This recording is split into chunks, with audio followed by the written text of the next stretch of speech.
Halo Sobat Wavers, dimanapun kalian berada. Hari ini adalah awal dari konten aku tentang rekomendasi manhwa yang pernah aku baca. Oh ya, selamat datang ya, buat yang mungkin baru ngeliat video ini lewat si YouTube kalian. Boku wa Elin desu, yoroshiku ne.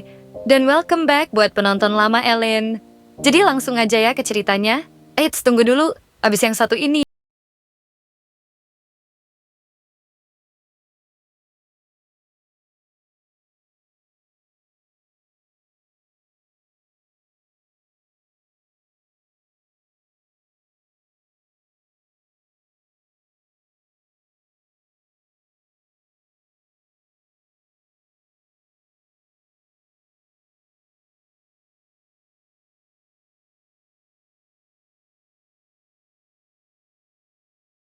Aristin Sylvanus, yang dikirim oleh sang ayah, Kaisar, untuk menghancurkan negara musuh dengan dalih pernikahan politik.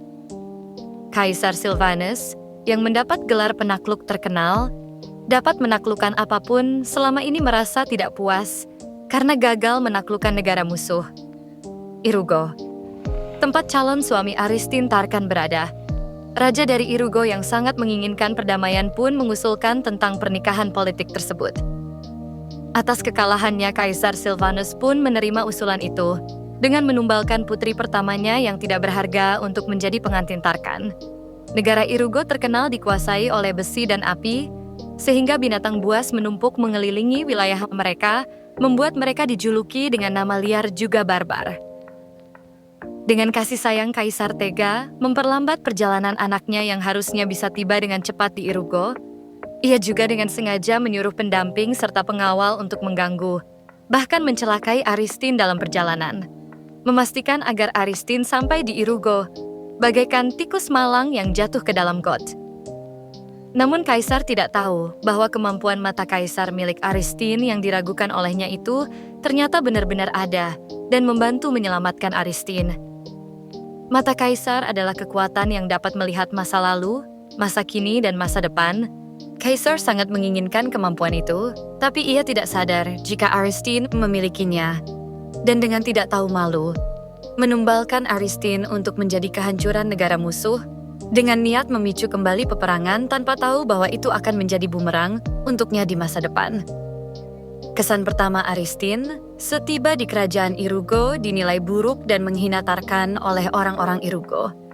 Ditambah lagi rumor yang mengatakan bahwa Aristin itu bodoh karena dikurung dalam waktu yang lama.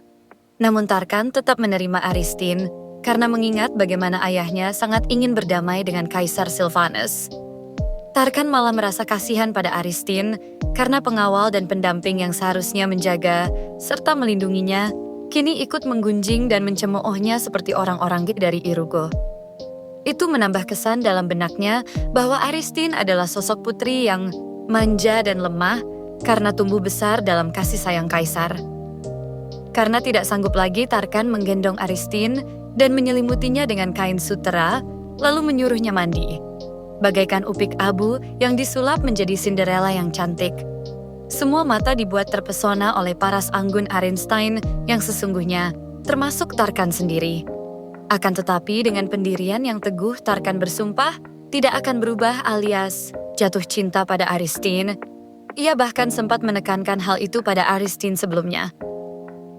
Aristin sendiri awalnya ingin menerima pernikahan politik ini dengan lapang dada, namun melihat Tarkan yang cukup tangguh membuatnya goyah dan kembali fokus kepada tujuannya saja. Jika kalian mengira Aristin adalah putri yang tumbuh dengan kasih sayang Kaisar, kalian salah besar. Pernah suatu ketika Aristin terbangun dalam ruangan yang penuh asap, ya Kaisar mengurung anak pertamanya itu dalam ruangan dan sengaja membakarnya. Tanpa belas kasih karena suatu hal, Aristin juga harus dikurung dalam penjara untuk 10 tahun lamanya karena perbuatan adiknya yang manis. Dari mata Kaisarlah, ia bisa melihat dunia luar. Ia bahkan mempelajari beberapa etika salam sederhana yang biasa dilakukan para bangsawan darinya. Darinya pula, ia membulatkan tekad untuk tidak akan terkekang lagi. Ia akan membeli kebebasannya dan pergi ke tempat-tempat menarik yang pernah dilihatnya melalui mata Kaisar. Tentu itu semua tidaklah gratis. Untuk dapat mewujudkannya, ia membutuhkan uang yang sangat banyak. karena mulai hari ini Irugo akan menjadi rumah barunya. Ia pun dengan kesadaran penuh membutuhkan seseorang untuk dapat membantunya, dan orang itu adalah Tarkan, orang yang tepat untuk diajak bermitra, atau tepatnya rekan bisnis.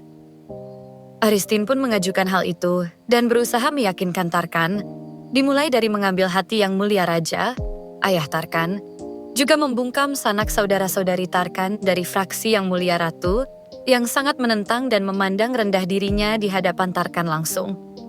Pelan tapi pasti, mitra dibentuk dan bisnis mulai berjalan, hingga pernikahan pun terjadi. Pandangan awal Tarkan terhadap Aristin pun berubah drastis, dan itu menjadi awal mula kisah cinta mereka terbentuk. Buat yang gak suka karakter FL menya-menya, namun tetap anggunli, pintar, tangguh, namun tetap dibumbui, kepolosan yang sedikit konyol, kalian bisa coba baca ini. Karena Aristin benar-benar mampu bikin kalian speechless, atau seenggaknya ketawalah dengan setiap gebrakan juga aksi dalam menghadapi apapun itu situasinya. Pelakor dan pelayannya aja sampai kena mental. Haha. Kisah cinta Aristin dan Tarkan pun bisa dikategorikan friend to lover. Dan itu lucu abis. Kalau kalian suka baca manhwa yang aman dan bisa dibaca di mana aja, cocok banget buat baca ini karena masih terbilang ringan. Untuk plot atau alur pun, ini oke, nggak terlalu complicated yang bikin pusing. Atau terlalu biasa sampai boring. Juga bukan yang bikin kelewat greget karena peran utamanya terlalu lemah. Klop banget pokoknya dibaca saat santai atau sekedar isi waktu luang pas di jam istirahat dari padatnya aktivitas. Judul dari manhwa ini adalah Lupakan Suamiku, Aku Akan Pergi Buat Uang. Silahkan dicoba ya, dan tulis komentar kalian mengenai manhwa ini.